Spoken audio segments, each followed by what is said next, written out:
So the question we have is, prove that in two concentric circles, the chord of the larger circle which touches the smaller circle is bisected at the point of contact.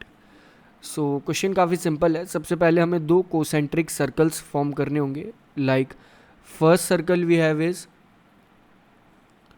कुछ इस तरह से एक circle होगा और इसी के बाहर एक और सर्कल होगा लाइक दिस. ये दोनों कोसेंट्रिक सर्कल्स फॉर्म हो गए.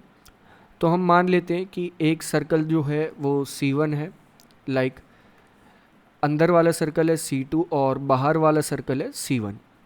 अब चीज़ हमें क्या प्रूव करनी है कि हमने कॉर्ड ड्रॉ करी. कॉर्ड कैसी होनी चाहिए? लाइक क्वेश्चन में लिखा है the chord of the larger circle, यानी कि लार्जर सर्कल में कॉर्ड होनी चाहिए which touches the smaller circle, जो कि स्मॉलर सर्कल को जस्ट टच होते हुए पास हो. कुछ इस तरह से यहाँ पर हमने एक कॉर्ड ड्रॉ कर दी. नेक्स्ट हमें ये प्रूव करना है कि जो यहाँ पर एक कॉर्ड ड्रॉ हुई है, लाइक हम मान लेते हैं AB, हमने यहाँ पर बड़े वाले सर्कल की कॉर्ड ड्रॉ करी है. ये जो ड्रॉ हुई है ये बाइसेक्ट हो रही है. कहाँ पर? इस पॉइंट ऑफ कांटेक्ट पर. पॉइंट ऑफ कांटेक्ट को हम मान लेते हैं P. सो सेंटर यहाँ पर हो जाएगा O एक तरह से. तो जो पॉइंट ऑफ कांटेक्ट पर है यहाँ पर ये कॉर्ड बाइसेक्ट हो रही है, यानी कि एक तरह से हमें ये प्रूफ करना है जो AP है वो PB के इक्वल हमें प्रूफ करना है.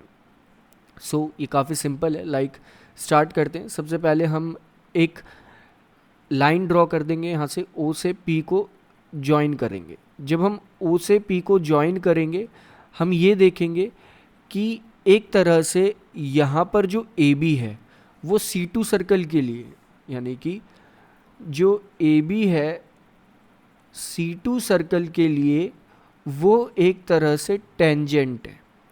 टेंजेंट है तो जो OP होगा वो परपेंडिकुलर होगा AB के. ये तो चीज़ हम क्लियरली देख सकते हैं, यानी कि ये वाला एंगल यहाँ पर 90 डिग्री होगा, क्योंकि आपने थ्योरम फर्स्ट में यही चीज़ सीखी थी.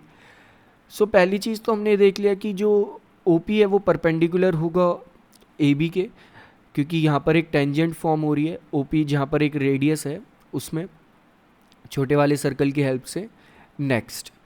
नेक्स्ट अगर ये परपेंडिकुलर है तो इस तरह से हम कह सकते हैं कि OP जो है अगर AB के परपेंडिकुलर है तो OP जो है वो AB को बाइसेक्ट कर रहा होगा, यानी कि AB को OP कर रहा होगा बाइसेक्ट.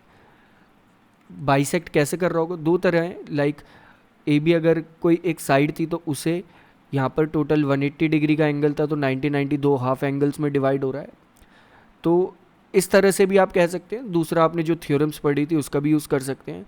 तो एक तरह से हम कह सकते हैं कि जो परपेंडिकुलर है OP वो AB को बाइसेक्ट कर रहा है, और बाइसेक्ट कर रहा है तो इसका मतलब है कि AP और PB यहाँ पर इक्वल है. मेन रीज़न क्या रहा AP और PB के इक्वल होने का, बाइसेक्ट होने का?